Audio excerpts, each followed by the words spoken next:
Invite one of them to come up right now and play this song with us, Mr. Derek Trucks.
Till my soul, I'm blown away.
Don't forget to hit that like button, folks.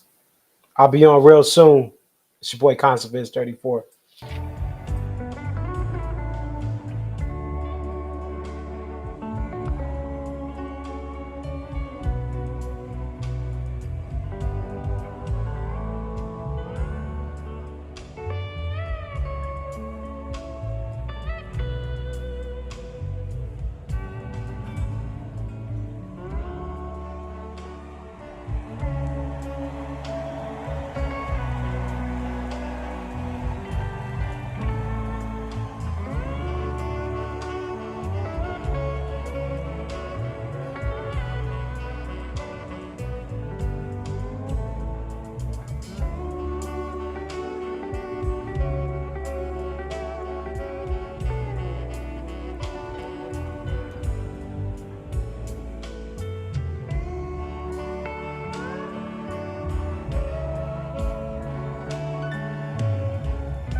That's Derek Trucks.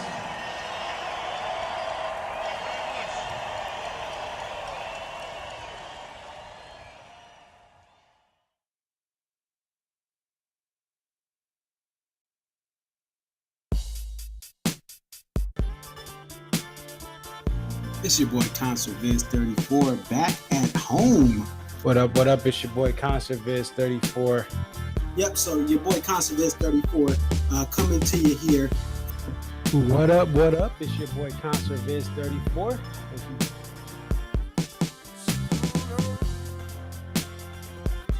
Aria. Okay, so this is Aria, and just tell us a little bit about yourself and about your love for the Dave Matthews Band. I've been a fan of the band since April 28, 1998, and if you recognize the date, that's when Before These Crowded Streets was released. Alpine is definitely a better venue than Summerfest, but we'll take it. I think I've been going to shows for about 20-something years. I always tell people, like, compare DMB to now to when I first started. And I got started, in my opinion, I feel like I got started late. Like, I was at the very end of the band's prime.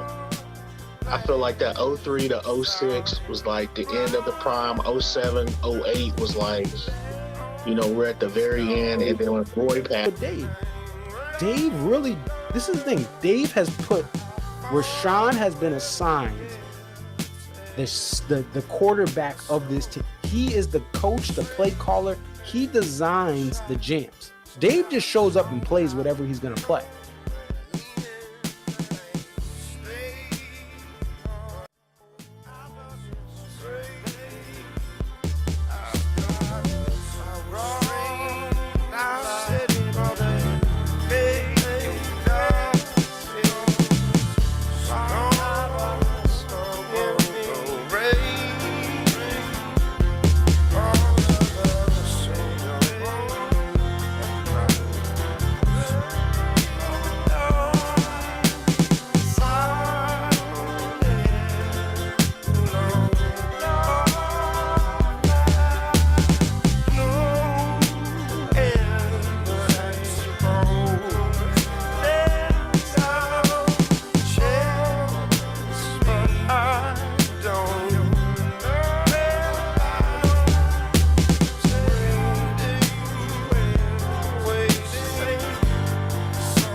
It's New York City tonight.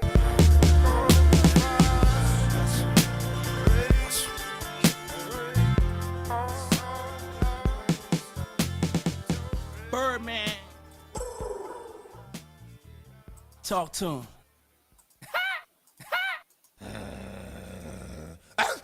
New York City, what up? Brooklyn. Shout out to Brooklyn. Shout out to Westchester County.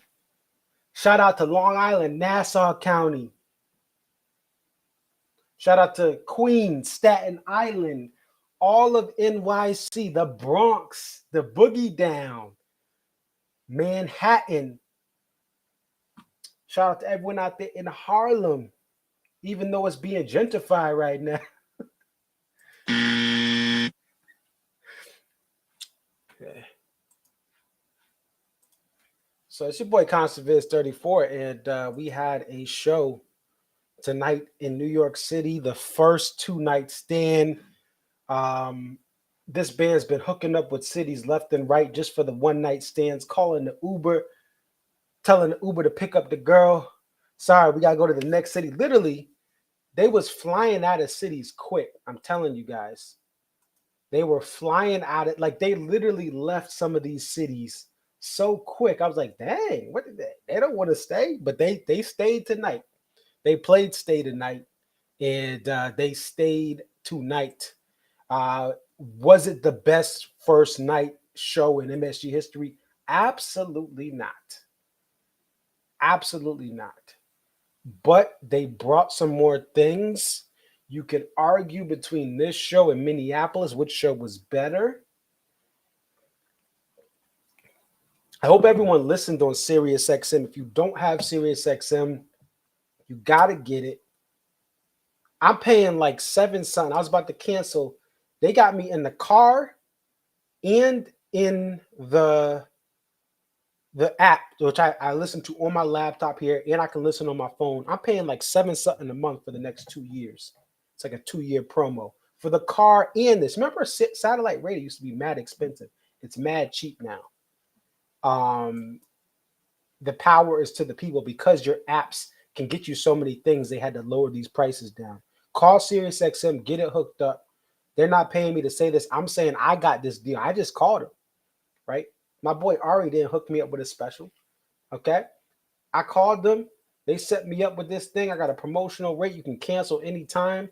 Before I was paying $9.99 a month for just the app. I'm telling you guys, if you heard this on SiriusXM, one thing you cannot say about this band, they sound great. They sound amazing. That Maya Panther system that they got in Vancouver is kicking alive and well and is doing the thing. You may not like certain songs, right? Guilty, right? But you cannot say this band did not master some of these songs over this current year, and they showed you the best of how they can play. Again, how they can play. Those are two separate things. If you wanted a better set list, if you were happy with the set list, that's a different thing. But this band sounds amazing. They sound amazing. They've balanced out some things, right? Could Can't Stop be slower? Absolutely. I like the slower Can't Stop. Heck, instead of playing Can't Stop, I'd rather them play the cover of Can't Stop by the Red Hot Chili Peppers. But it is what it is. So we got some people that want to come on. If you want to come on, I haven't reached out to you, let me know. I'm going to try to touch base with a couple people. We got my boy John will be on, John Dix. Let's see, he needs 5 minutes. We're gonna get him on though. We're gonna save him. He's gonna be like the main act. All right, we're gonna have some opening nights playing. Everyone on here we're calling today, we appreciate them. William S says Rashawn is so stuffed. I thought maybe I listened to SiriusXM. I thought he picked his spots better than he has in the past tonight. Granted, for the beginning of this show, like Can't Stop, I was talking to Mama Concert Vids. We getting this wedding plan. Shout out to Mama Concert Vids. So the volume was a little lower on that. So maybe Can't Stop. I maybe missed how loud the horns are.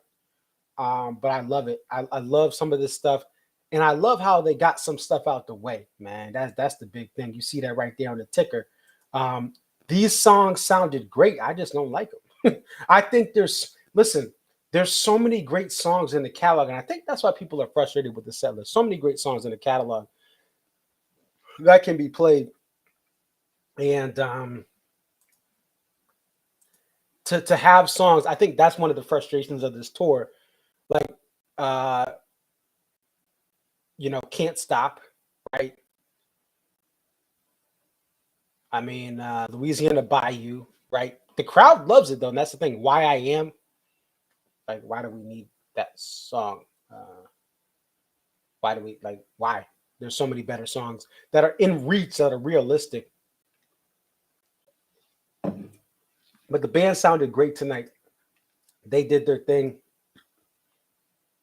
I don't regret skipping this show and listening to it on Sirius XM, but it is what it is. I'm happy for people who were there. A lot of people had a lot of great times. That Lie in Our Graves is definitely that's one of the big steppers of this show, right? With the guests. What I'm going to try to do is get some, like I said, John, hang tight, because you're we ain't going to have you as the opener. That's disrespectful, okay? You're one of the main homies on here and a supporter since day one. Before there was a day one, you were supporting the stream. So we're going to get you on in a second. We're going to call Joyride Needs to Be Dusted Off. Listen, that's what I'm saying. There's so many good songs. And even if they don't play it perfect, I don't care. If it's Joyride, what? If they bust out Crazy Easy, what does it say? William S says tomorrow night locks that. Nah, don't say that. Watch your mouth, William. Watch your mouth. Dave is gonna. We don't need all those. Whoa. No. Fool in the Rain over Sledgehammer. Okay. He's gonna do a cover. Actually, tonight there's no covers. Right? There's no covers. Stay where I am, line of hands of God. No covers tonight. Hey, I like it. All right, so let's get to, I'm gonna call some people up. Calling, and I'm gonna mute my mic just in case they're not ready.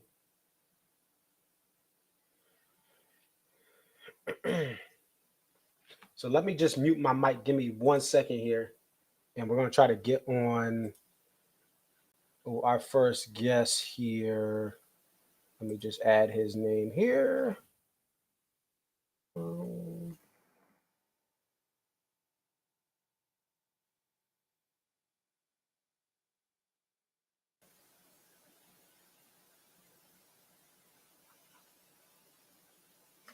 All right, let's see. I'm gonna mute. Give me 1 second.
Ready to rock. All right, so we got our first guest from the Twitter atmosphere, the Twitter spaces. It didn't shut down on us last night. We got DMB Pit Boss. Tell us about this show. What'd you think? I'll honestly say it. I had a whole spiel here about how I thought "Come Tomorrow" was the best live record of Dave Matthews Band career evolution. But I'll say it. It was my 50th show, and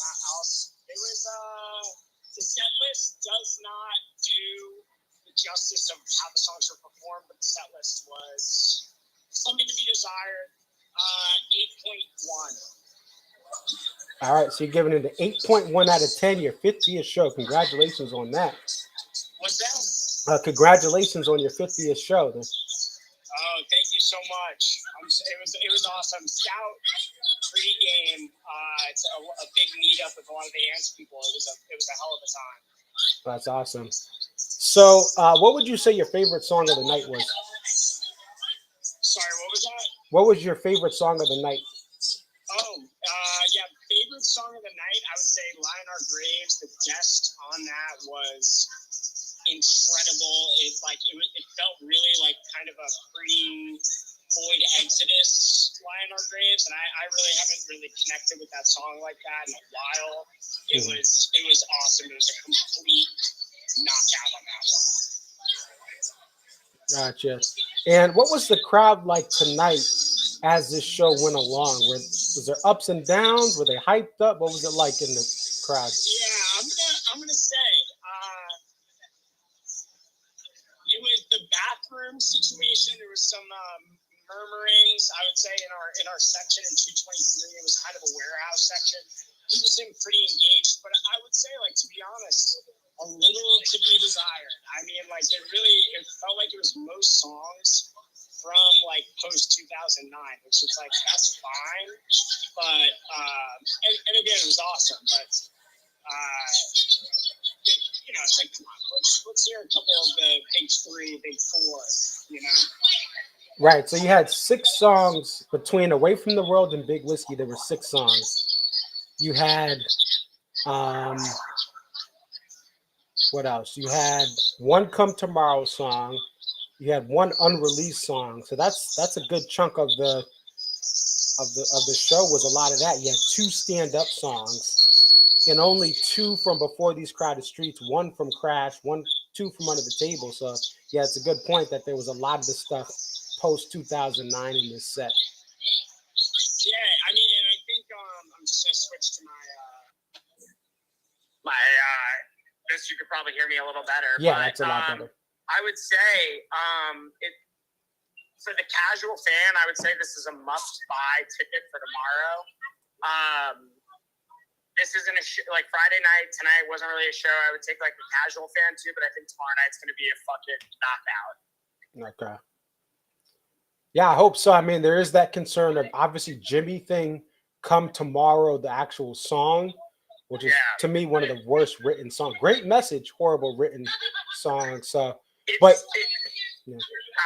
say I agree with you on Come Tomorrow, but I will say this: as bad of a song with a good message that is, a great song with a great message, Walk Around the Moon, I would say it's the best Dave Smoke song in 25 years. So I'm really excited to hear that tomorrow night, hopefully. Yeah, it is a good song. It's acoustic bass.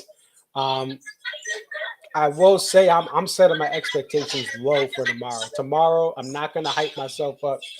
If they do something good, I'll be happy. If they do okay, hey, it's a show, right? So, I mean, what would you say? I was just say, what would you say was like the best part of these guests? So we had them on Lie in Our Graves, Stay, and Ants Marching. What was your favorite song as far as the guests? Oh, I would say Ants was awesome. It was one of the best live renditions I've heard in a really long time. And like just the guests that they had huge energy on stage. It was that was definitely the best Ants I've heard in a long time for sure. Okay. And what'd you think of that Stay 17 spot on night 1? Were you expecting that? I would say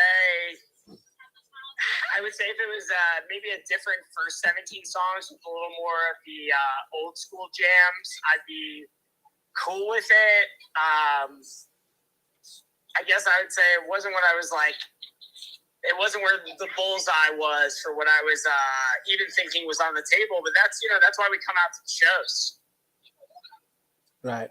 And that's a good point, because when you see that before these crowded streets in the 2 spot, you have Crush and then it's Stay, versus if it was like Stone and then you get Stay, or you get Stone, you get three songs from that album, and it's Stone, Dreaming Tree, and Stay. That Stay sounds much better when you have other bangers before it from the old school era. Granted, you have Graves before it, but still, I see what you're saying. Like, if it was much more old school, and then Stay is like it brings the energy forward, it would be great.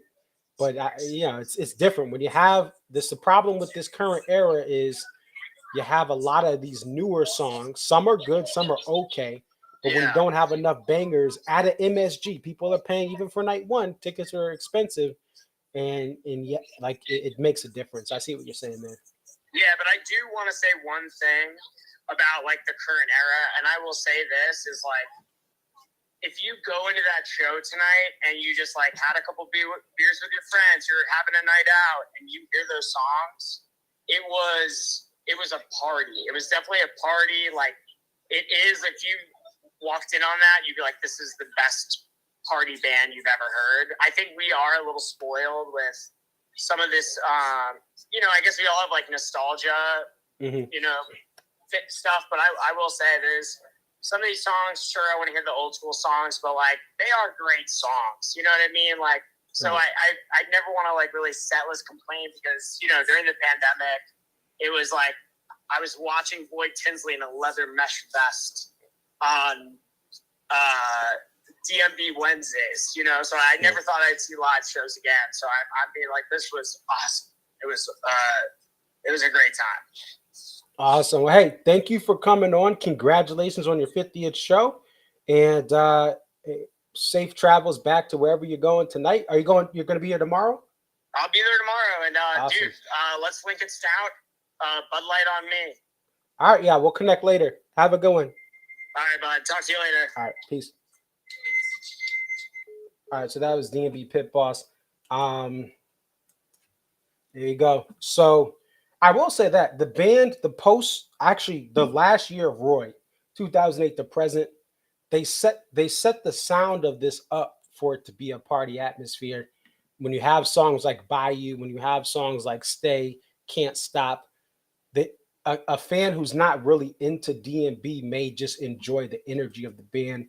However, I think that some of that takes away from what they do great, but they sound great. There's a better balance now than there was in 2010 of the sound. Hang tight, John. Like I said, I want to get some other people in, and then you're going to be the main act here. Let's see. Let me call Johnny.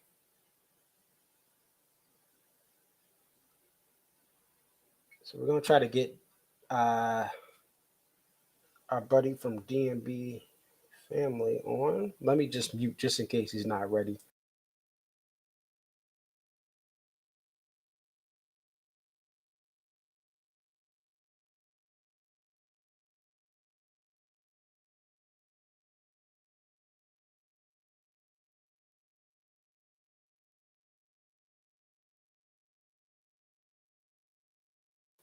All right, guys. So we found one of our good buddies. He's a moderator on DMB Family, and he has always welcomed me to every show I've been to that he's at with some sort of drink or some sort of bowl of food. We got Johnny Driscoll here, that's live in New York City. Tell us about the show, Johnny. Marcus, I'm literally walking back to my hotel right now from the show. All I'll say is fire, fire, fire, fire. That show was amazing. I don't know what this band does in New York City, but they just bring in energy. Unbelievable. I mean, Buddy, Dave, Tim, Rashawn, Jeff. I mean, Jeff and I, I don't know. There's something we disagree on a lot of things, but man, Jeff brought it tonight. Stefan, like everybody was on fire tonight. That's awesome. And I saw you caught up. I'm gonna see if we can get this here. You caught up with a lot of fans. I mean, everyone had you in their pictures on the social media. How did you get so tied into all these fans in the DMB community? Listen, you know as well as I know, Marcus, that DMB travels well, and like DMB Family, and I'll even give credit to, if you will, our competitors, Pied, and there's a DMB MSG group now, which is devoted to fans. Like, I mean, we all travel well, and like, it's just a circle of friends and people who just, I mean, our mutual love is Dave Matthews Band, and it doesn't matter like what page you follow or whatever. It's just it's a group of people who all come together for one common thing, and it's Dave Matthews Band, and that's it. That's all that matters. So, and meeting people is probably one of the greatest advantages of the group, because, I mean, I hate to say it, you go to a show and you're by yourself, but no, you're with family. That's all that matters. Absolutely. And I think that some of the pre-show things now that I'm starting to get to this, I'm in my 40s of shows, it makes it more enjoyable. No matter what they play, I know I'm going to catch up with so many great people. We'll have conversations. We meet new friends of friends. We introduce each other to people we actually both know, but we don't know that. And then it carries over into the show, whether you're sitting with them, whether you're not. It's fun to know that you have a bunch of friends across the venue like MSG. A prime example is Marcus, you and I mean, look at the connections that you and I have. Like, we've both worked at StubHub years apart, right? But yet something you and I have in connection is StubHub. Just came up in conversation somehow when I met you at a show, and it's a connection there, but then also we have DMB and Family, but then it's like, hey, you know Ruthie. And I'm like, right. Yeah, I know Ruthie. And it was like, holy crap, we both know each other. We both know somebody who I met Ruthie years ago. You might have met her 2 days ago, and I'm not saying that's circumstance, but it's just that's how this band works. It's crazy, the connections you meet, and the fact that, like, tonight, I met some people I've never met, but you see the face, you see the name on Facebook or Twitter or whatever, and we connect, and we're family. Yeah. No, it's true. And for this show, how was the sound tonight coming into this fall tour? And this is the first East Coast show. How did it sound? I mean, I think MSG just has a different vibe, and it's different, if you will. It's just you're like, not to say you're in. I mean, it's a very big venue, but it's a matter of that. The fact that this band brings their equipment, they obviously know how to pipe it in, but like just the crowd, the energy, and so forth, like that's what makes it sound awesome. So that's all about for me. Right. Now they know this venue so well, and the venue knows DMB, and that matters. This band was in a couple of places like Vancouver that, the sound people haven't been there since 2015. They have they've had tons of different changes. So it's hard to kind of get the sound right that first show, but MSG is a whole different animal that they know. They're comfortable. They spend time in New York, so they're more laid back. What was your favorite? This band plays, certain venues every year, so they must come to, a realization of what they can work with, what they can play, what can sound good with. And then, I listen to some of the, the couch tours and so forth of other shows, and they sounded good, don't get me wrong, but it's definitely something they could work upon. But hey, there's always next tour, if you will. So that's always a good thing. Right. And what was your favorite song of the night? Tonight, I gotta admit, I'm gonna throw a fastball. I'm probably gonna get a lot of hates for it, but Lying in Our Graves, I really think they could open that up. I just wish they would let Buddy just go into it, because I think going into an American Baby intro would be amazing. I just think they just don't trust him yet, but that is just something they are going to work on, I believe, because it's such a good jam. It's like, I as a truck passes me, sorry if that was loud. But it's a matter of just, I really think they can open that song up with Buddy. And again, I was a big Buddy critic to begin with, but I think he's doing amazing things for this band. So let's bring it. You're saying "Lie in Our Graves"? Oh, no. What do you call it? "Lying in the Hands of God"? "Lying in the Hands of God." Did I say "Lying in the Hands"? Yeah. "Lying in Our Graves." "Lying in Our Graves" was pretty good too. So yeah. So it seemed like they cut that. They didn't have the American Baby intro tonight. That's what's, and they didn't have "Kill the Preacher" but after that for "YIM." It seemed very odd. Agree. Yeah. No. I mean, you look at that set list. I mean, it was wild. I mean, they definitely. There's certain things they can open up on, and I mean, hey, that's why there's always 2-night sets at certain venues, and we're hopefully going to get a fire set tomorrow. Absolutely. And over the years, have you had to adjust to some of the changes? I know you've been to a lot of shows. Have you ever been like, oh, I don't like that, or oh, what is the band doing? And has that ever kind of hit you, given all the shows you've been to?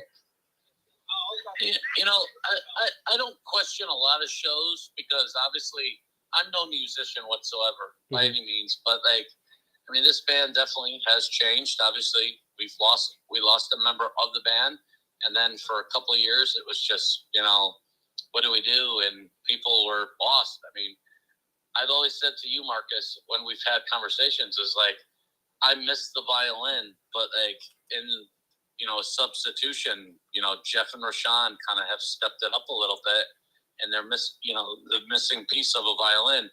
It's completely different instruments, but it makes it a different band. So, hey, you just got to roll with it. I'm not one to criticize this band, because all I am is just a fan. And, if they choose to have a violin, they choose to have a violin.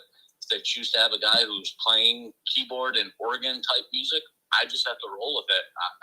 I can't say, I can't be the critic that, some people are very critical of it, but who are you to say anything? You're just a fan, just like I am. Gotcha. It's great perspective to have. And tell us a little bit about DMB Family, how it started. I know you're obviously a moderator. So DMB Family, I think we're on our 15th. I'd have to look, to be honest, our 15th year, maybe less. I'd have to actually look at the date. But it's just, it's. I always say this in the craziest way. It's 33,000 of your closest friends. 33,000 of your closest friends. Marcus, you and I are very lucky that we only live maybe 45 minutes away from each other. Right. However, then I have a friend who lives across the country, and I have friends who live in Maine. I have friends who live in Florida.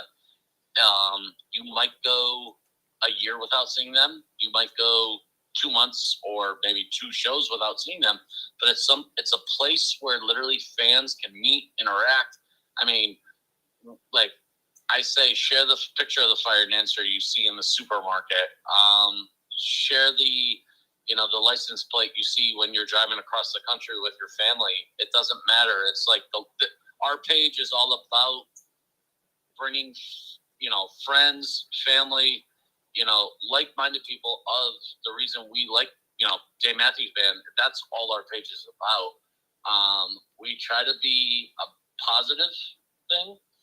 It doesn't necessarily always, go that way, because there are differences of opinions and so forth. But everybody's entitled to their opinion. We ask that people keep it, civil, and for the most part, that's what it's all about, and that's what our page is about.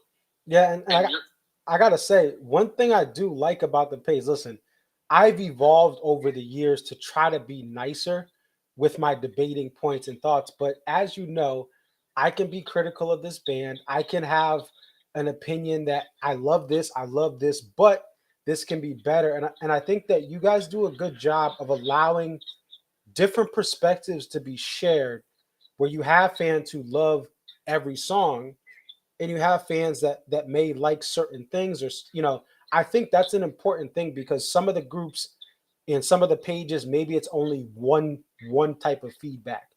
But I think your page does a great job. If it gets out of hand, the post is gone. If it goes to some controversial topic that doesn't really have to do with the music, it's gone. But you allow us, listen, sometimes I would have banned myself from some of the conversations. We share our opinions. We have our heart in it, even if we're positive or negative.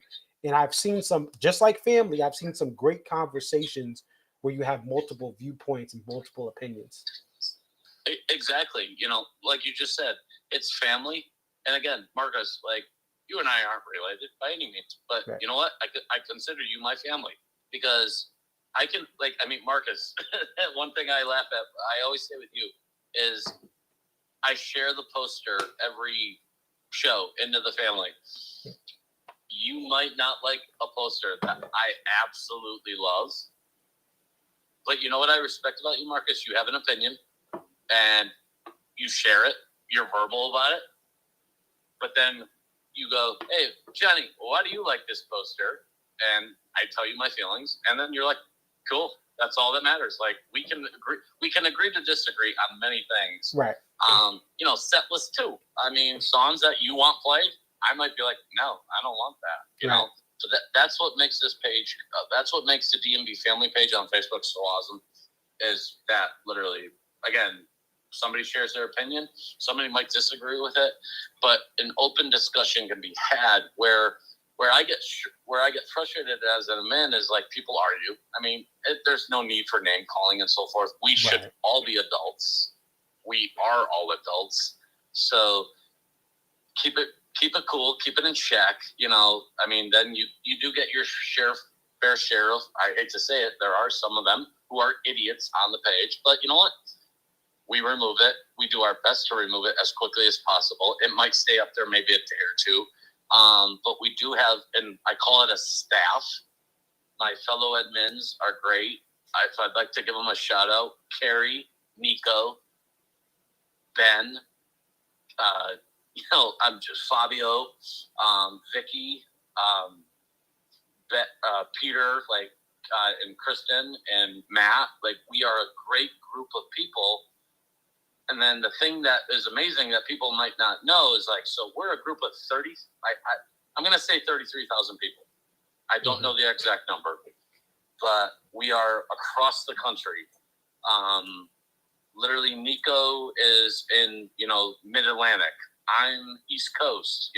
We're all across the country where we are. But think about it this way: is we all share a love of one band, and that's the best part about it. And our members stretch near and far. I mean, tonight I met somebody literally that lived maybe about 20 minutes from me. And then I met somebody that lived in Colorado. So it's like, that's pretty awesome that this group can bring people together that way. And that was Shane. He sent me a picture. Shane from Colorado, he sent me a DM of you, him, and his wife, Angie. And isn't that awesome? Honestly, and I've been following Shane on Twitter and Facebook for years. Yeah. And tonight is the first time we connected after crazy amount of time. But we've interacted, we've had fun, and we share a love of this page, this band on this page, and it's incredible. That's what I say. Yeah, and hey, thank you so much for being on, Johnny. I'll definitely be catching up with you tomorrow. And safe, enjoy the rest of your night. Definitely safe travels tomorrow. Getting down to New York City, right, and your first beer's on me tomorrow. Okay, bud. Appreciate it. All right, goodbye. Bye. All right, so that is Johnny Driscoll. We're gonna bring on another John. I love getting these different perspectives. Some of y'all apparently, y'all see him on the stream. You're like, oh. You're that dude with Concert Viz 34. Listen, John is an OG, okay? He has given me tapes. Without some of the stuff he's given me, the insight from these old tape from the 90s, New Year's Eve shows and all this stuff, I would not have some of the knowledge I have. And I rely on him sometimes to give me perspective from the days back when I was asking for permission slips, and he was out here in the streets going to shows, and I was still in high school and college, trying to be a good student, trying to stay in school, right? Getting my learner's permit. John was out here in the streets going to shows. So put some respect. He is an elder. He is an OG. Okay. He's a made man in these DMB streets. But we're going to bring on John. Let me just set this up here. And we're going to bring him on. If it's a choppy stream, we'll call him because he's in New York, and we know the New York Wi-Fi doesn't always hit right. All right, let's see. Hey, Marcus, can you hear me? Yes, we can hear you. Can you see me good, or is my head chopped off? I can't tell. Chopped off. Here, we'll keep you down here. That way we can see you. Yeah. You can see me? Okay. All right, so listen, give us your perspective of this show. Hey, man, Pensacola Night 1 was a great show. Great show tonight in Pensacola. Had a good time. DMB brought the heat for us, Flores. And we had a good time tonight in Pensacola, Night 1. They said they bring it tomorrow for Pensacola Night 2. Wow, shots fired at the No, but really though, it was a decent set list. If it was any other show, it would have been a pretty good show. MSG, I felt like they didn't like the energy was there, the band was there as far as the playing, but just the set list selection. This was not an MSG set list. But if you're going to judge it on par with the rest of this tour, I mean, it's on par with the rest of the tour. So, I mean, it's not like they cut you short. It's not like you really wasn't expecting this because I think, what is it, show number 10 or 11 of the tour? I believe it's 9. 9. And I mean, it's on par with the rest of the tour. I mean, yes, this is MSG, and you do go to MSG expecting a little bit more, just like when you go to SPAC or Deer Creek or, Red Rocks Gorge, you expect something special. But with this new DMB, I mean, it is what it is. I sat in the pit tonight. By the end of the show, I was like right on the rail. As you saw my pictures I posted. The energy was really high. We were having a good time. I had a good time at the show. I had a lot of fun, met a lot of friends. And that's pretty much what DMB is now. Setlist chasing. If you're into setlist chasing at this point in your DMB career, you're gonna have more bad days than good. So you really need to go to DMB for friends, having a good time, traveling, and maybe hearing one or two, maybe rare songs on occasion. But I mean, at this point, man, I go in with low expectations. And if they play one or two good songs, I mean, I'm cool. But if they don't, I'm still good because I still got to see a lot of my friends and got to travel the city. So overall, for me, I give the show an 8.5 out of 10 tonight. Okay. And yeah, sorry, it's actually show number 10. I just did the count. Okay. I was counting it wrong. But yeah, so it's show number 10. And that's a great point. I think, like you said, at this point, if you're going to travel, and even we see at MSG, this show was not cheap. To get a hotel in New York City, to fly out to JFK, or sometimes you guys got to fly out to I did LaGuardia. LaGuardia, right? Or you do, some people go to Newark because it's cheaper sometimes to come up from Newark. It's not cheap. So you have to, if you're investing in this trip, it has to be about either meeting new people or meeting people and just experiencing New York City. It's a great point. We get songs like You Never Know back in for this final. It'll probably be the only play this. I mean, I don't think it's going to be repeated. We get one You Never Know. We get a Squirm come back and then it's gone. We get a Stay, which, I mean, if it's never, we don't want it back, even if they had more shows. I think it was cool to have it once. And then we get a Some Devil in the E1 spot. So we get some songs that typically by now, even in the fall, when you have a little bit of a longer tour, it's usually these songs sometimes are already in rotation by the time we get to Seville or MSG. So definitely a unique tour. What did you think of the guests? The guest was good. I couldn't understand what his name was. It was Louis Cato. So Louis Okay. Cato he's part of the Tonight Show band with Stephen Colbert. Okay. I had to look it up, so don't worry about that. And even like from the SiriusXM stream, Dave kind of said his name, you couldn't hear it. Yeah, you couldn't hear it at the venue. So I can understand what you mean by not being here. And then those horns that you got, those horns were also part of the Late Show band. I think Dave did say that. But these are people from the Late Show with Stephen Colbert. For those of you who don't know, they taped the Late Show during the day. So even if they had a live show tonight, that thing was already been recorded hours ago. So they could just mosey over in Manhattan. They're very close to here, not too far from MSG. Go from the Late Show taping area to DMB and just kind of hop in. The guy, Kato, he was good on guitar, and he also had like a talking box that he was speaking into, because he did a little bit of singing with the talking box, kind of like Frampton does. Yes, we did hear that, and that's what I thought it was, because I've seen some people do that, in kind of the funk and soul. J. Cole's keys player does it, and I know some other.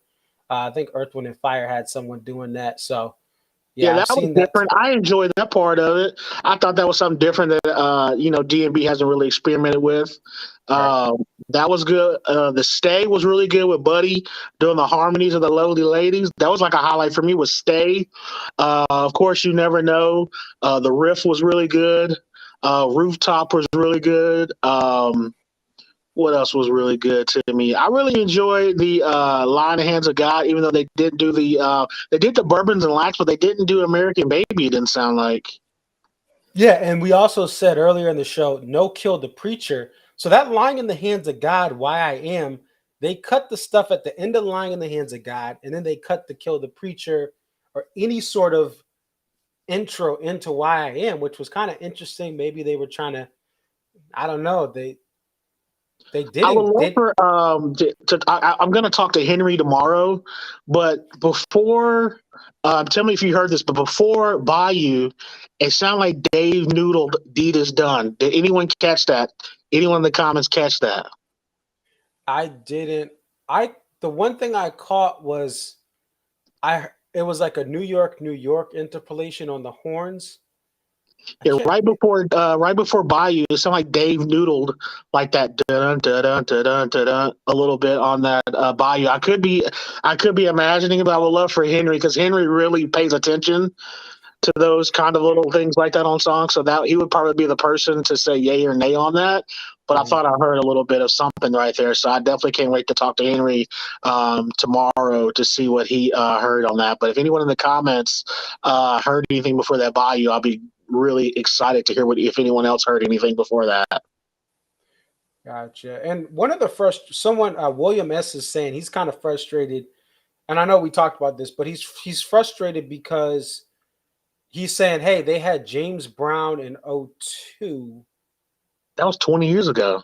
Yeah, because that's the Live Tracks 40, I believe. Live Tracks 40. James Brown was 2002. But that was 20 years ago. Yeah, and that's a good point. So William, that's the thing, is like this band 20 years ago was in its prime. This isn't even the same band. Right. It's not the Dave. It's the Dave after the Roy Moore band. Yeah, it's like where the same he's not band. Challenged, because when at that time, and tell me if I'm wrong, but it just, every account I hear, it's like Leroy is the only guy who could be like, Dave, bro, take this trash off the set list. Bro, Dave, hey, stop being a punk and lead this band. Like, these are the things. He even said that when I believe that was the Driven or the VH1 Behind the Music. He's like, listen, like Roy just told me straight up. So I think that's a good point. And listen, guys, John, again, he's somebody, we have talks and stuff. He doesn't like some of these songs in rotation. Okay. Bayou, right? Can't Stop. Like, he understands. He's not like, oh, I love every song. Like, no, he doesn't like these songs, nor do I, live.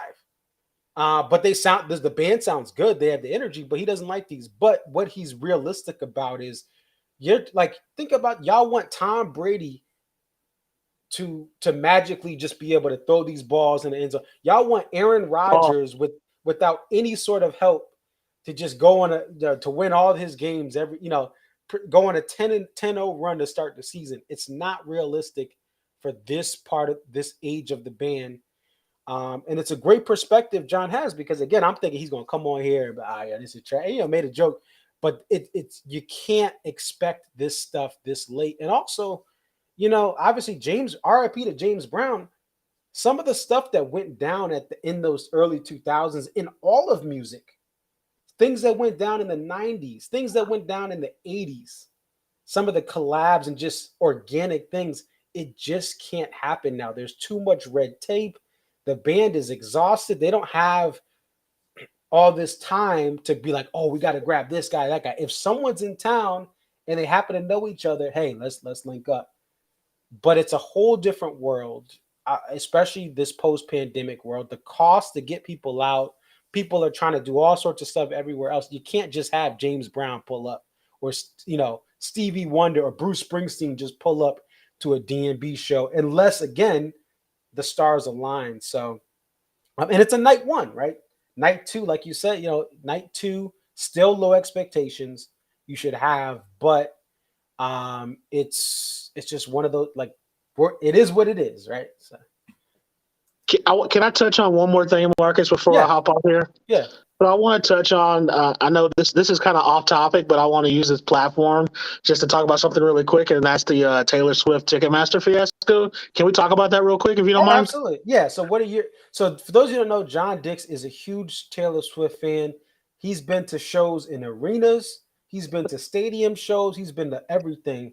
So go ahead. Tell us what you think.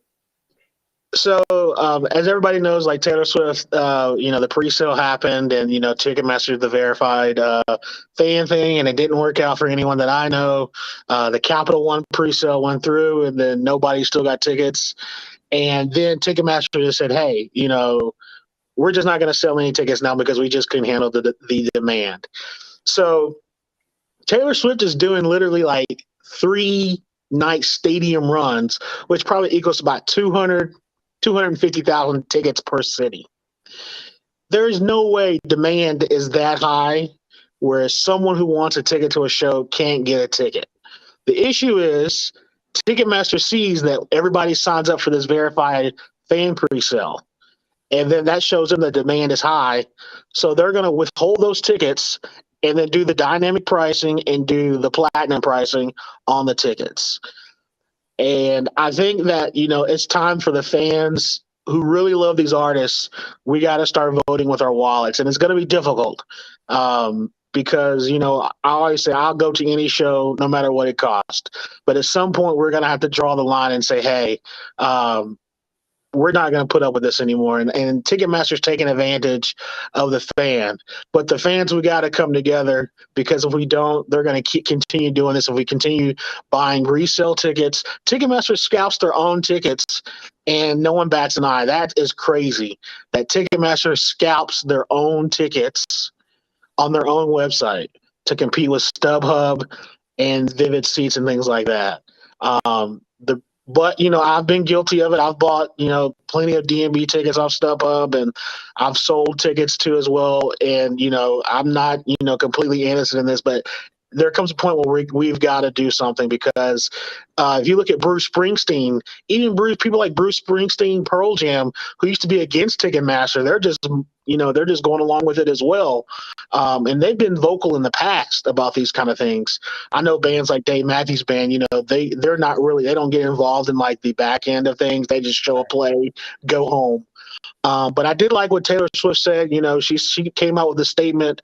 I don't think her management was too happy about it, because as soon as she came with that statement, it was like mum is the word after that.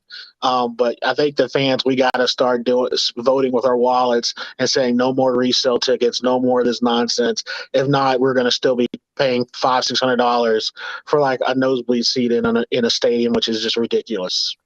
So I think, and well said. I will say this, though. I do put some of this on the artist, in the sense BTS last year, when you're Taylor Swift, BTS, Beyonce, Rihanna, maybe But you have the leverage if you have 3 stadium shows in a Foxborough, in a Nashville, you can tell them, hey, sell these tickets to my fan club. Let's come up with a plan. Let's have a lottery system like DMB, but we're gonna do it for let's just have 2 shows with the lottery. If those literally are handed to everyone, then we'll do a 3rd show. But BTS said every single ticket is fan club. Any drops that they had the day of the show, they had a bunch of drops the day of the show. This is in LA, SoFi Stadium. They gave those to verified fans the day of the show so that you can't flip that ticket in, 6 hours or 2 hours. So my thing is BTS, which is more popular than Taylor Swift internationally. Yes. Right. They were able to curtail demand just by giving their fan club tickets and really limiting the scalpers because it was all fan. Maybe some got, backroom deals. I worked in the industry. I know how those things go.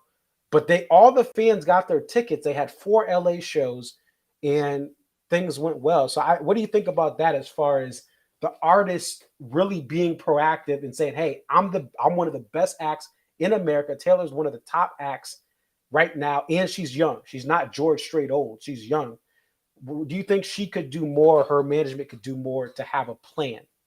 Oh yeah, Taylor Swift. I don't know why at this point Taylor Swift doesn't have a ticketing fan club like the Warehouse. It's kind of surprising considering what her 2018 Reputation tour was. It was almost as bad as this, not as bad, but almost as bad.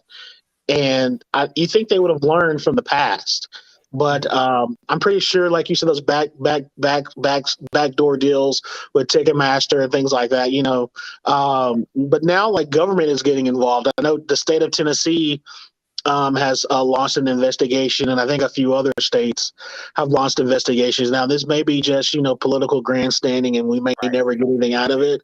But I think this is a start, and I think it's bringing light to the situation that a lot of people who don't go to a lot of concerts, because your average person maybe go to one concert every 2 or 3 years. We are definitely the minority in this, like that goes to like 10 to 15 shows a year. I probably have been to 30 concerts this year between the bands that I like.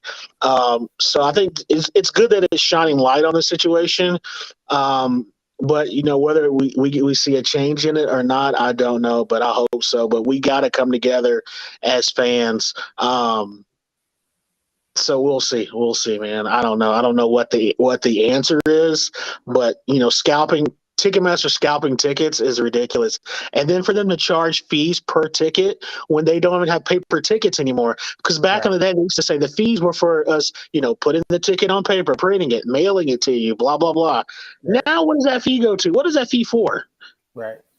So, I mean, and everything is just going up in cost. I know touring costs have gone up, etc. They have.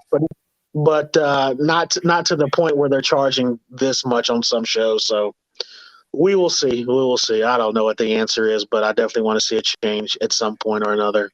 Yeah, and I think one thing I saw working in the industry was when the secondary market on StubHub, Vivid Seats, it has a purpose because as we've seen with DMB, the day before the show, tickets are mad cheap. With Taylor Swift, I remember days before the show, someone's ticket did not come in the mail as promised, or their ticket was lost in the mail.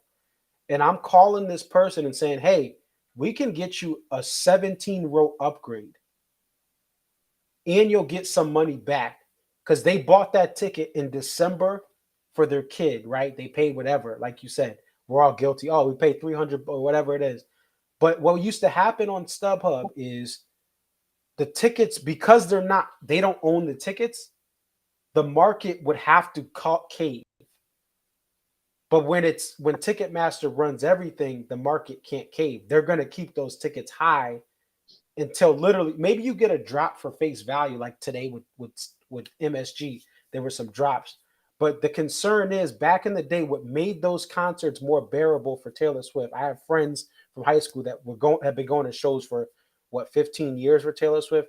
is on StubHub the day before. If you were an hour or two away and you just wanted to go, you could get a cheap ticket to get into the venue below face value. Ed Sheeran, same thing. Beyonce, depending on the market, same thing, where the day of the show, a big stadium would have enough tickets on sale for you to buy that ticket at a low price. That's somewhat gone because, or it's harder to find that because you can't even access the tickets because they're all being held and on, held on for the resale. Yep. So, all right, John. Well, hey, I'll let you get some sleep. And we got the big, tomorrow is what, show number 100, and you got the big birthday? Yes, Number sir. 40? It's my 40th birthday. It's already been 7 minutes into it. Number 40. All right. Well, hey, get some rest. I'll catch up with you tomorrow. Peace. All right. Peace. And that's the thing is, I put a statement. It's funny. I put a comment out on this earlier in the day, and then like literally 15 minutes later, Taylor Swift responded. I still think the artist has an onus. Listen, why are we? And some of this is, I think Ticketmaster can improve things. We shouldn't have a virtual waiting room. They should sell more tickets in a lottery fashion. You put in a request, and I know it's tough because it's cool to pick your seats, but just for like, and this is only a small percentage of tickets.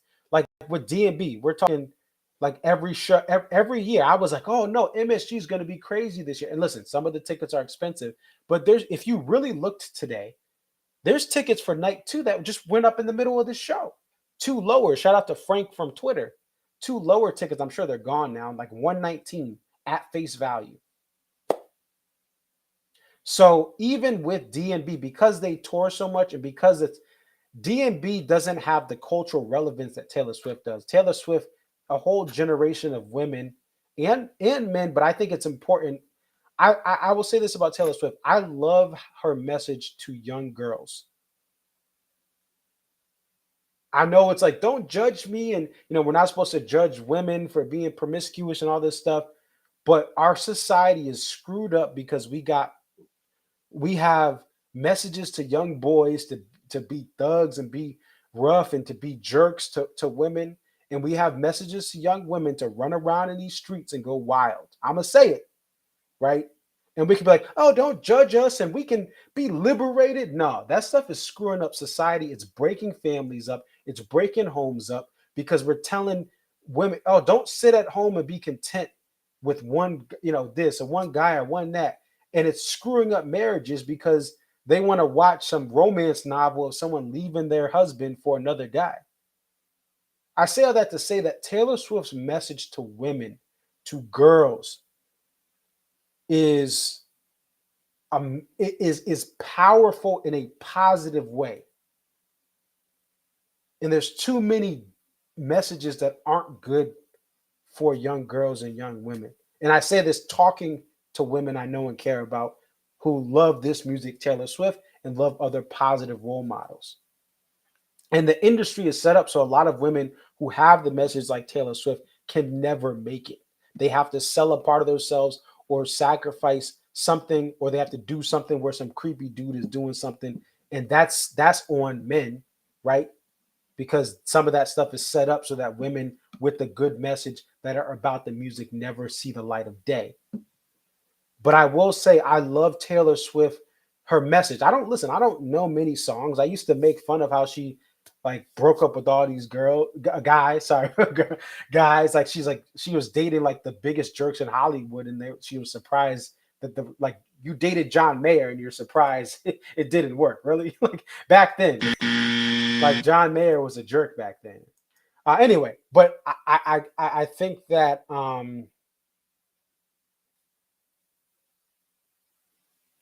I just think that she's a great role model and she's helped. I know, and like I said, I know John, I know other guys who go to the shows. I'm not trying to say guys can't, but I'm saying her message to women is powerful. She's helped women through some of the and men through the darkest days of their life, just like DMB has.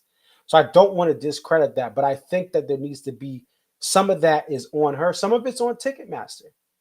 But we can't have, you don't want 2-3 million people that, like, I think 2.4 million tickets were sold in the last, like, during this on sale period. So people got tickets. I got messages from people who got tickets to shows.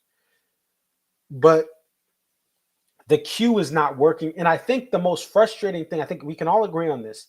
The most frustrating thing about the ticket buying process is you get to the cart, right? You put the ticket in your cart, and then you check out and you enter your credit card information, and the ticket's gone. There has to be a way, again, that's why I think a lottery system works. You select what you want. Maybe you can opt out of like the lawn or like the last level of the stadium. But you may be in the mid-level club, which is pretty high in a football stadium, right? Maybe you're in the 200s or the 100s of the floor, but you can opt out of the last like 300 level. But there's got to be a way. There's got to be a way where for the on sale, the process is so nerve-wracking. Now, yes, the warehouse lottery can be, you get anxious, when is it going to drop? But at least you put in your picks, you set it and you forget it, and then you wait, and then they tell you, you get it. We need more, you either got a ticket or you did not get a ticket. And the other thing is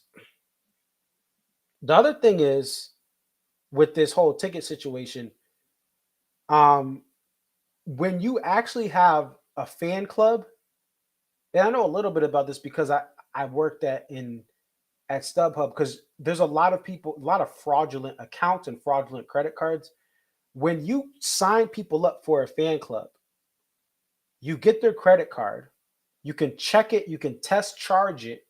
So if someone sees a charge on the credit card and it's not supposed to be on that thing, they're going to see that on their online banking, and you can call and cancel it. So you can also prevent fraud from happening, because there is a lot of ticket fraud behind the scenes that happens on certain sites. But when you have all the credit cards saved on accounts and they're still secure and everything, you can test charge those accounts. You can see what they're doing. Are they switching cards? Is there any suspicious activity? What's the mailing address or the PO box that this is tied to? What's the zip code of the billing address? It's easier also for anti-fraud teams to go in and say, okay, let's cut off these 15 accounts, and like they can't buy tickets, period. This IP that this person's using or trying to, or they're using a VPN, and we can, like, you can catch certain things on the tech side when you have all these people waiting for confirmations. So I just think that the worst thing about the whole process is you get something in your cart and then it's gone. Like, they tell you you're in line and then you're up next, and then you're still competing with people that just got the go ahead 3 minutes ago, you're trying to get the same ticket. But request a zone, get a zone. That's what the Super Bowl does. The Super Bowl guarantees people a zone of the stadium, and then you get your tickets issued out later. Well, DMB does that too. But like the Super Bowl tickets, it's like a broad, like this end zone or south end zone, or just one of the end zones or the upper level. Like, that's how Super Bowl tickets work for certain factions that can get tickets for a given Super Bowl. I think it's just a much better thing. We got some things let's talk about, oops, I got John's thing on here. Take this off. And great, I'm glad John brought that up, because that's been something I've been talking about. And I think that I really hope, though, whatever happens with this, I do hope that the people that, listen, this whole situation, there are some great people that work at these venues. That's why I always say treat everyone with respect. At the top of the chain, there's certain directives that are pushed down. But I know teachers who their summer job is to work at the Xfinity Theater. They're not trying to screw you over. There's people that are managing these buildings, that are managing the food at the venue and facility. And they really, without them, we don't have the fluid of this. I don't want those people to be affected. I just want there to be accountability at the top. I want there to be an ability for things to have a smoother operation, and that we don't have these false sense of demands. John made a great point. Yeah, three football stadiums full of people in a Boston market. I mean, Taylor Swift is very popular, but 3 football stadiums full. And it's not like Fish where she does now she does have she mixes up sets here and there, but you're going to get a lot of the same songs. So it's not like it's a Fish thing or a DMB thing. Oh, I got to go to the, or especially Fish or Grateful Dead, where it's like, no, not the same song. Because that's the thing is with jam bands like Grateful Dead and Fish, people go to all 3 nights because you get different songs. Now, Taylor will mix it up here and there, but she's playing the same set. So you got 250,000 people in every market that need in these 3 show markets. Nah. Great point. So the sound, let's talk about the sound. So let's see. Sound was super crisp and clear. You could hear every instrument facing the pit. I know Greg Groton 27 said that the sound was good by him. It says those MA shows are basically not just Boston, but New England as a whole. Yeah, but still, for Connecticut, you can go to MetLife or or Foxborough. And even so, New England's not that big, right? I had the thing up the other day. Like, LA County has more people than the entire state of Connecticut.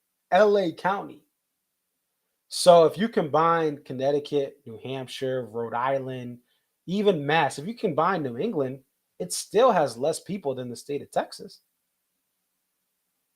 So it's still, New England is still a small market, now it's bigger. Now there's parts of the country that are much smaller than New England, but when you think of Houston, Dallas, DFW, Dallas, Fort Worth, right? They have the population of New England, and then like some of those markets, right? New York City is much bigger. So, and that's where Taylor's going. She's going to those markets, but even so, there shouldn't be 250,000 tickets. That's a lot.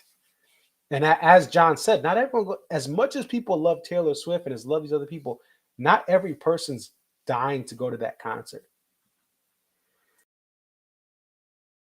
So, that's just the way it is. Like, it's even with DMB, right? Like, people, oh yeah, DMB's cool, yeah, but how many people go to the show? How many people have kids and a family and baseball practice, and they just decided, hey, I just stopped going to shows. Now, us as fanatics, we love going to these shows, right? And we still try to go to shows. So, let's talk about the poster situation here. Anthony, great to see you on. Hope you're enjoying New York. And so let's go to the poster.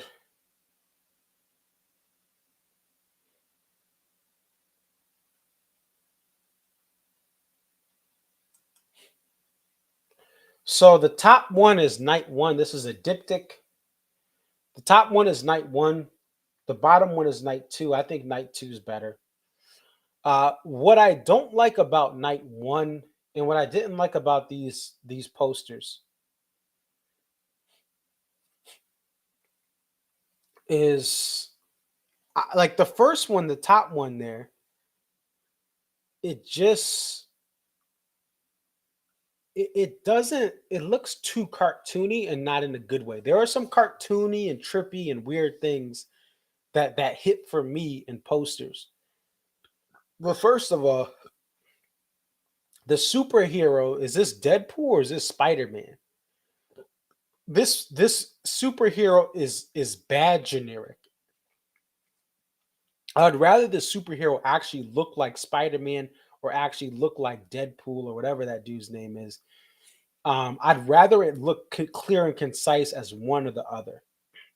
Just like, you know what's great about the Hershey's, like the Reese's cup, the candy bar type ones, or the bartender type ones, it looks so authentic to it. Now, I'm not saying this is obviously a superhero, so it's going to be more cartoony than than a Reese's peanut butter cup or sweet tea. Like I love that sweet tea because it's like, wow, that looks like a nice glass of tea. This looks like a knockoff superhero. You got an NYC cab that looks outdated as well.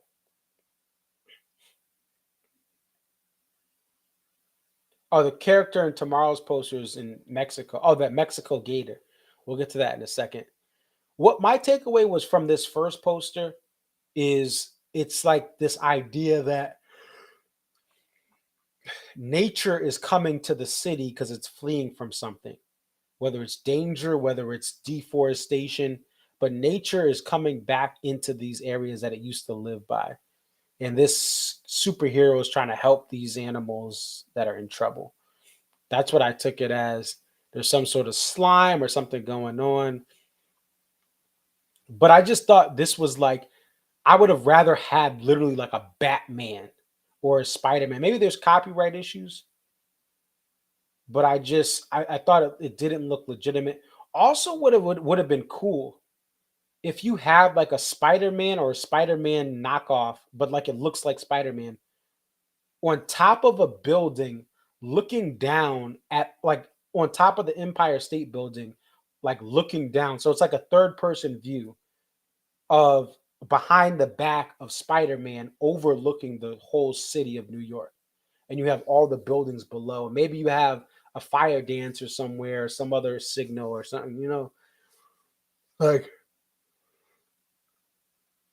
maybe the roof of Madison Square Garden is able to be seen below. Like I thought that would have been cool. But this poster is not for me. Now, the poster, to my knowledge, let me know, Shane, the poster didn't sell out from what my friend Erica was saying. The poster didn't sell out, did it? I was told it didn't. So apparently people wasn't messing with this poster, which is, you know, New York City, Madison Square Garden last year, that Slater was sold out mad quick. Night 1. I was there night 2 I was actually at the doors like an hour and a half before opening. And they were already sold out. By the time I got in and got in line, I was in line seeing people buy the poster and they already had sold out. Now, some of them, they were letting people buy too. But when something is popular in New York, it will sell out. Even if I think it's bad. And I said this. I said, listen, I'm not a fan of this poster, but it's going to sell out. People like it, right? Shane liked it. Other people liked it on the poster groups. I didn't. Now, we'll look more to this alligator tomorrow, but I like night 2 looks better. I like the use of the instruments. You have the guitar right here at the left. You have the keyboard for Buddy. You have the drums. And then right next to the NYC New York, that's a bass. You have the 4 little pegs right there, the 4 tuners. You have an amplifier that looks like an electric guitar amp, right? So I did like this one a little bit better. I'm not going to stand in line. Now, who knows? I may buy one of these. I may. If I walk in and there's still some available, I may. But night 2 is different too. The other thing about night 2 is night 1, local fans are traveling in. And so some of them get there a little late because they're coming from work.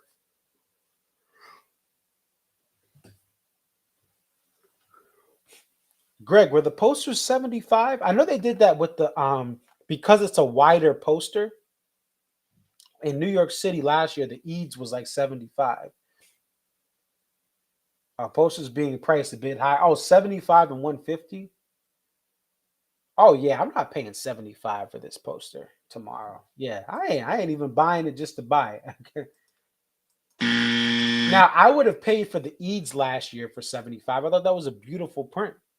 I ain't paying 75. Yeah, maybe just the way that the poster is drawn out, it's a little wider. And because of New York City. Shane says the foils look sweet.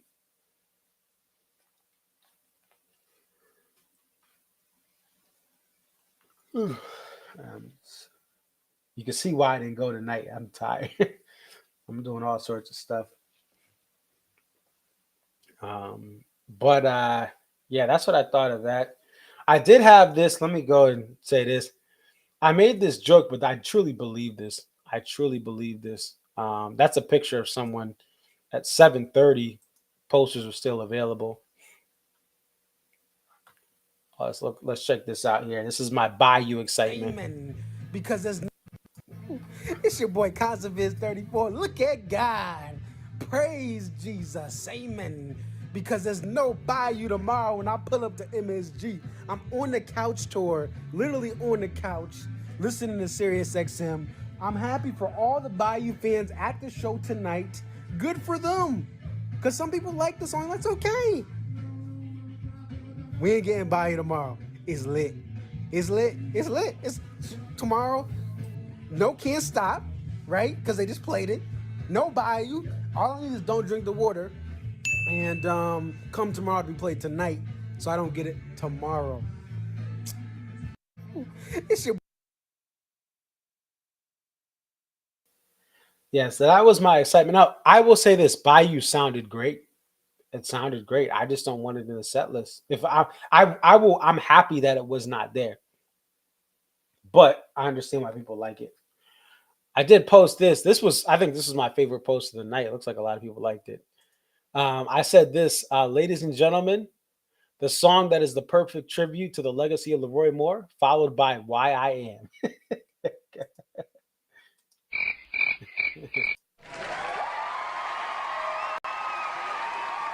Let's investigate.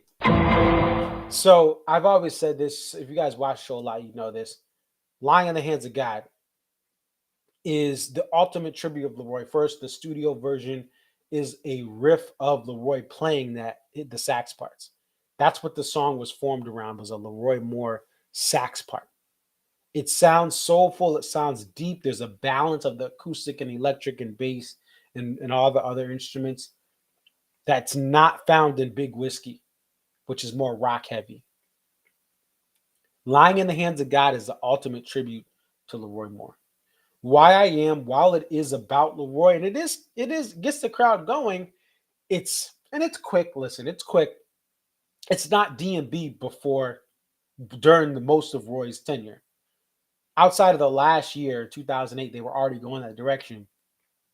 The band was known for acoustic percussive greatness, which Lying in the Hands of God has. As DMB Pit Boss said, he says like some of these songs will help a party environment. Why I Am is one of those songs that gets people going that may not know DMB. I remember my first show, I believe Why I Am was played, and it was really cool. And I had known the song too, but it was just like, oh, cool. Like da da da da da da do do do. But again, I would rather hear more classics or newer songs like Walk Around the Moon, which is acoustic percussive bass.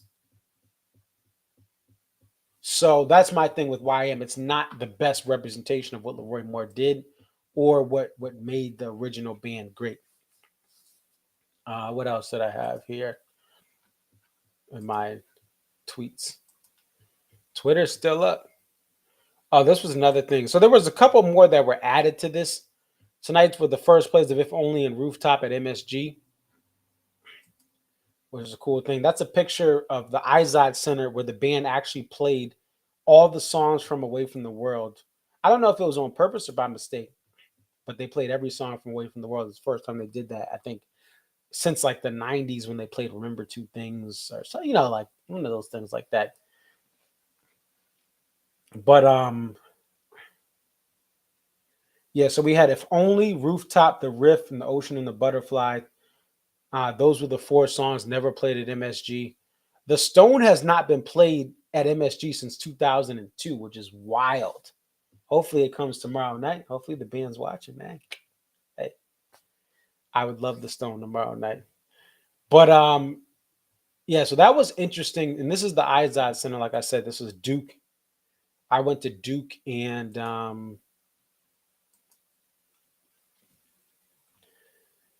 that was UConn Duke back in 2014. Jaleel Okafor against Shabazz Napier and the UConn Huskies. Jaleel Okafor was with the Duke Blue Devils. Then he came to my Philadelphia 76ers and kind of fizzled out. But yeah, it was fun. And then, of course, closing the show with 50 Shades of Grey Street, rated R, due to the inclusion of the third verse there. Yeah. So, and yeah, you mentioned this on Twitter. 3 away from the World Series was crazy a bit. That's my thing. Is like it's cool. I just it was interesting. Yes, we're listener support. It was at the Izod Center. At the time, it was the Continental Airlines Arena, which was the coolest part of that venue. I loved seeing that content. I remember watching on TV, watching the Devils and Nets on TV, and that Continental Airlines logo on the arena. Like it was cool. Then it became the Izod. Izod, what shirt company? Huh? Oh, Tony's he's a Devils fan. He's from Jersey. I hate the Devils. They played the trap, which like back in the hockey days, they essentially found a way to kind of force players to pass the puck into turnovers. That's what the trap was. It wasn't fun. It was kind of like they were the San Antonio Spurs of hockey.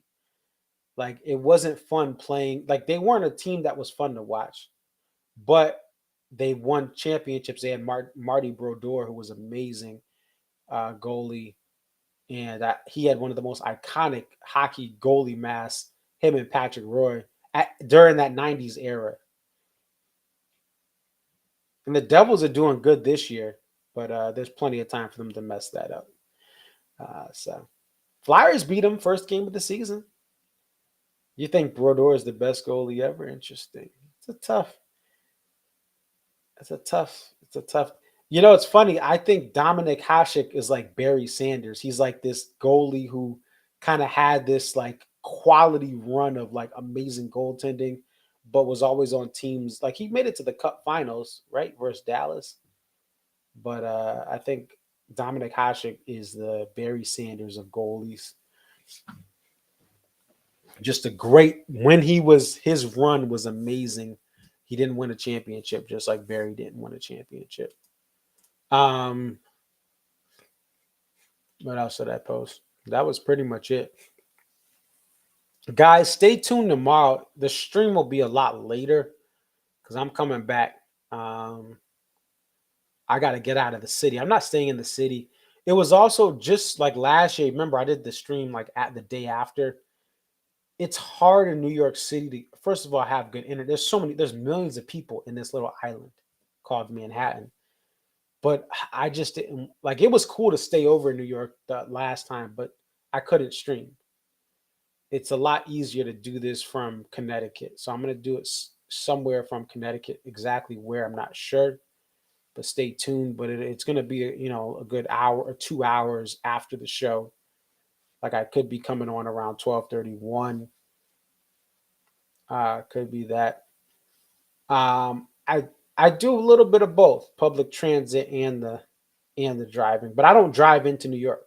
I stay in Connecticut. My car stays in Connecticut. Take the train in. New York is just so much on a Saturday. It's just so much easier to take the train than drive. Some people who know the city, in some ways you can get some more time because the train is with all the stops. If you on the way home from Manhattan, if you know where to park, know how to get out, you can actually beat the train. But on the way down, typically the train's gonna beat you in the car. That's how it kind of folds out. So, and it's less stressful. So anyway, I digress. But just next stream will be a little later. Could be 2 hours, could be 3 hours after. But you're gonna get a full stream. If you can't stay up that late, watch it the next day.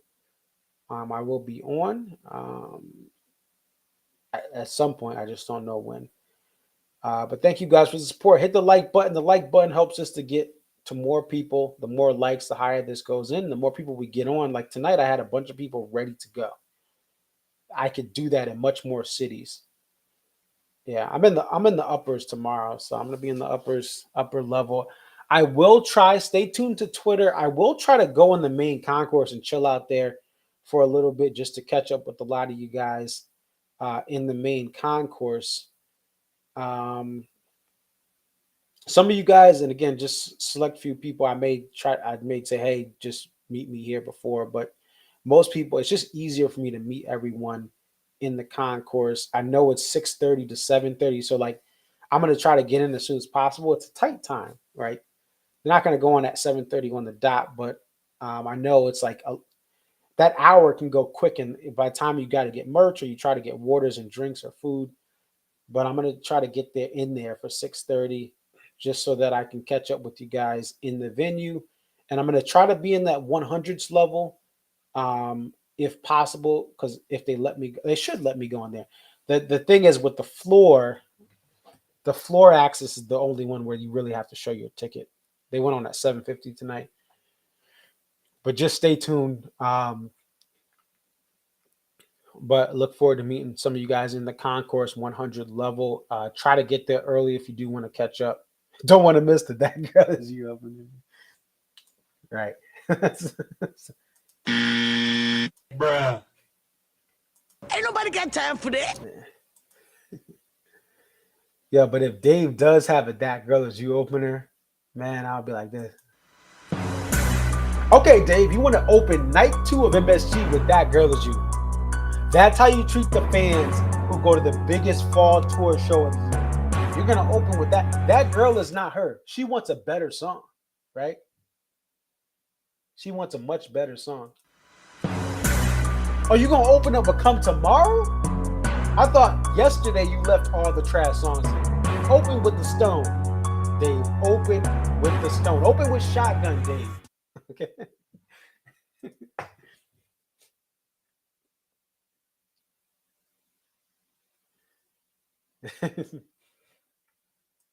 It's for your. I hope it's the Stone. That would be awesome if they open with the Stone. It just would set the mood. When they open with the Stone, the dark DMB is the best DMB. Like, I'm sorry, I don't care if they don't have a happy go. That's what the second spot is for the happy go lucky song. The opening song is for that dark song. That's how I feel about DMB. That second song is that granny. You can even play One Sweet World second. I love shows that open with dark DMB. The 2 Stone openers I've been fortunate enough to catch were 2 of my favorite starts. And listen, I love the Stone over JT. And listen, JTR actually is a good song to open if it's going to be happy. I remember at Hartford, I'll say this till you'll hear this in every year, right? The good old 6/7/2013 show. They had a number 34 on the 12 string, and then they played JTR on the 12 string. Great opening. Probably one of the best openers ever, but still, there's something about the Stone, especially when the violin was in the band. My first show ever, 5/25/12, Hartford night 1, and the Stone opened up. Your boy Conserviz 34 just was. That's all I needed to hear to open up, and it was powerful. It was powerful, and yeah, I mean, that's all I can say. It just was a powerful open. I was like, okay, this is why people go. I don't want to seek up. I really don't want to seek up opener. I'm sorry. Like, seek up actually sounded really good in Seattle, but like, I'd rather have Stone. I'd rather have Last Stop open. Imagine a Last Stop, even a 2-step opener. Seek Up's a great song, but listen, give me Stone. Open up with you know, it'd be great if they opened up with What You Are. That would be epic. But listen, I'm just going to go in. Like I said, I'm happy to catch up. I feel like this is more like a convention than an actual show. I'm just happy to be in the building with you guys, to like give my opinions of the sound, right? 41 say goodbye. We'll see. What's cool though is they're not going to have the same encore as last year. Yes, Warehouse has no early entry, and you have to line up at 9 a.m. Well, at 9 a.m., they're going to start giving out early entry to pit, just the regular general admission pit. You can have a Warehouse ticket or a regular ticket. 9 a.m. at the gate. I think that was gate C, right? At the northwest corner of the venue. Right? I think I have it here. Let me make sure I have that right. So if you guys are watching this, just keep in mind. Oh, that's the clock. Turn back the clock, do it all over again. I was just wondering. Oh, guys, nobody got this. Does anyone want to take a guess at what this was for? Does anyone want to take a guess for what this is for? It has to do with the Dave Matthews Band song. If you know, you know. This was... Put in the chat if you know what this is. Nope. Guys, that's Larry Boa. It's Larry Boa. He's a manager, and I believe he was a player. That's why I had it. That's why I was like, it's Larry Boa, guys. Come on. It took how many lines? I was hoping a Phillies fan would know. I have to...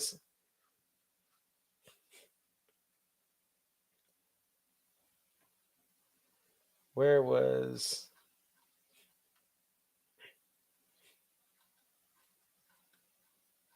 is that? Where's the pit? Oh, here it is. What's the gate you got to enter? Oh, Chase C. Yep, Chase C entrance located on 33rd and 8th. 33rd and 8th Street, guys. 9 a.m.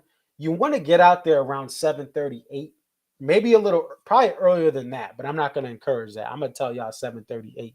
I don't want people saying, yo, Conservin said get out here at 4:30 a.m., right? I didn't say that. Conservin said camp out all night for these wristbands. Nope. Right? It says at 9 a.m., sequentially numbered wristbands will be issued on a first come, first basis. You need a GA ticket.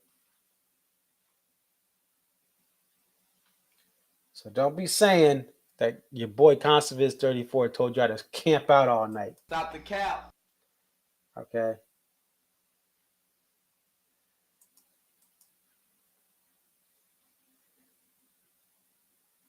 Yeah, Larry Boa, guys. Larry Boa. Y'all didn't get it. I was like, somebody's got. Where's the Philly fans at? Where the Phillies fans at? Yeah. Larry Boa.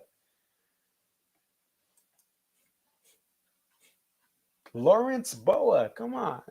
The best of what's a rap. All right, guys.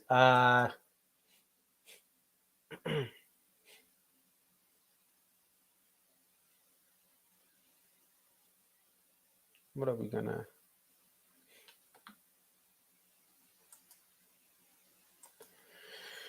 Oh, let's see. What should we close out on?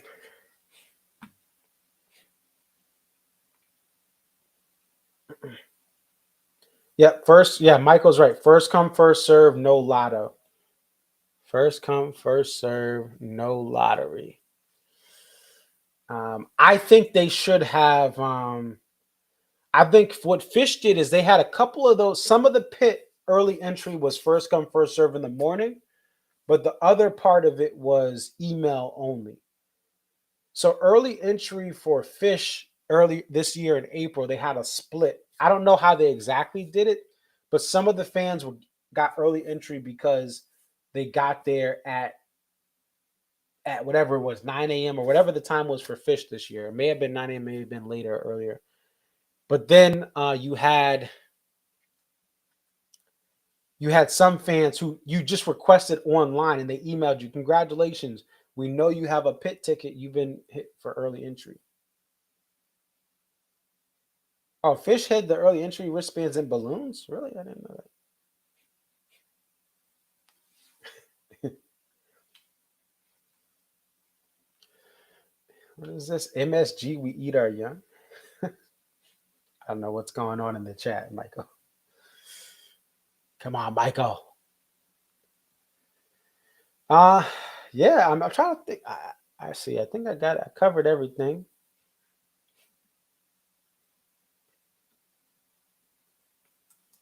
I think we covered everything. Let me just make sure I didn't miss anything here. But thank you guys for the support. And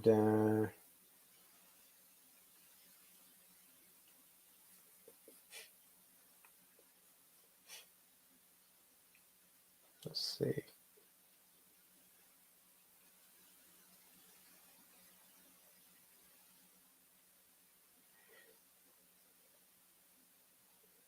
All right, share. Some people said it's kind of.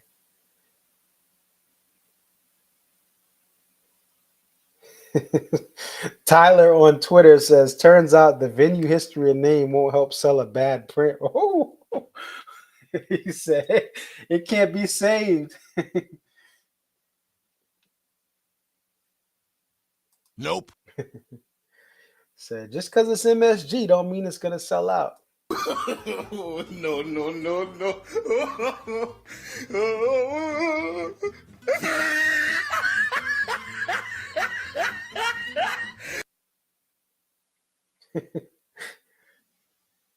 Oh man.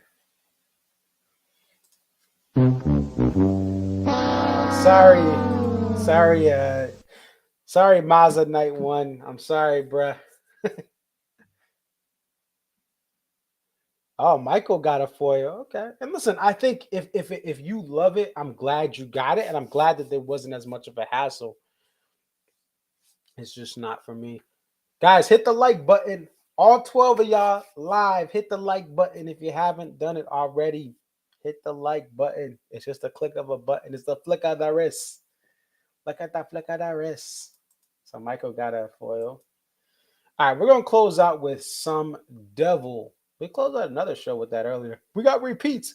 I wonder if people measure the songs I close out the show with. He repeated that for the second time this week. Oh my gosh. He's mailing in the closeout videos. I haven't created a new like nature video with DMB songs.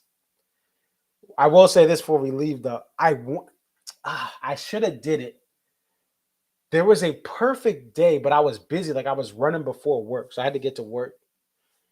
But because I run early in the morning, there was a perfect day where the leaves were awesome for a video I'm going to shoot, and I'm going to shoot it next year. But the leaves were beautiful for a DMB song I was going to do. And then like the next day, the leaves were trash. They were absolute. They had withered away. The color was lost. Like I was just like, no, I should have did it that day. It was perfect. And then like the next day, that's what's funny about New England. It's like one day it's beautiful fall foliage, and the next day all the leaves are gone. And then like what's funny about New England, if you live in a warmer climate where your leaves don't fall, what's crazy is like all these leaves will fall to the ground, and you have to rake your yard out. And then all of a sudden, okay, now you removed all these leaves. You put in hours of work. There's still half the leaves on the trees that still has to fall. So like that's one of the struggles if you live in a warmer climate where the leaves don't fall down. That's one of the struggles of living, especially if you have a certain property with large trees that have leaves that fall. It's just first world problems. All right, let me close out with Some Devil. I know y'all been waiting. Almost at the 2-hour mark for this show, but thank you guys who came on. If somebody wants to come on tomorrow night and you're willing to stay up till like 1 or 2 in the morning, we'll have you on as well. It's just going to be a late show. I want to get it through. I want to get my thoughts out and then go to bed. But it could be at 12:30, 1 a.m. because what, 11 to 12? Yeah, 10, 11, 12. It's probably going to be closer to 1:30. I mean, it just depends on how everything folds out. I'm going to try to get out as soon as possible. All right, here we go. All right, so this is the Some Devil. Next stream, again, to be determined, but it's definitely going to be after 11. I would say definitely after 11:30. And I'll put a pre-show screening on YouTube so you guys know that. I'll remind you guys that the stream will be later than normal. Thank you guys for the support. Again, I cannot say that enough. It's your boy ConstantViz34 signing off. See you tomorrow. Or see you later today. Or maybe it'll actually be Sunday that I come on in the early hours of Sunday. Most likely that's how it'll be. All right, let's close out with Some Devil.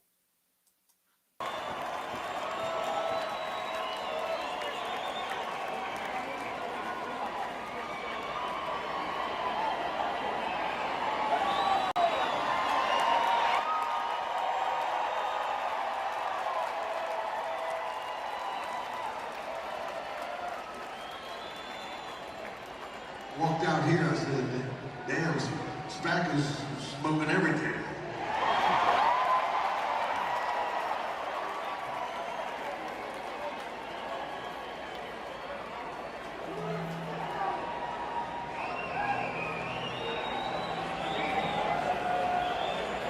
Thank you very much, as always, for being so generous to us.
Since we